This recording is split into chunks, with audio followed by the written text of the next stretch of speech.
খোকা গেছে অনেক দেরিতে স্কুলে। খোকার ম্যাডাম তাকে অনেক বকাবকি করে আর মারে। খোকা তখন কান্না করে বাড়ি ফিরে। খোকা খোকা খোকা।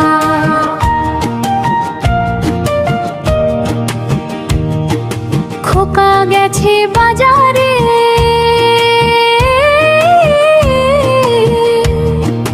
খোকার ম্যাডাম তাকে দেখে ফেলে।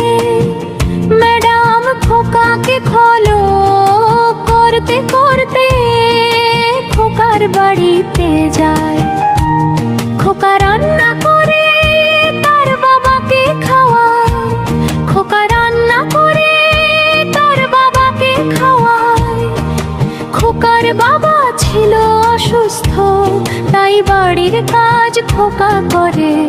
এই জন্যে স্কুলে যেতে দেরি হয়।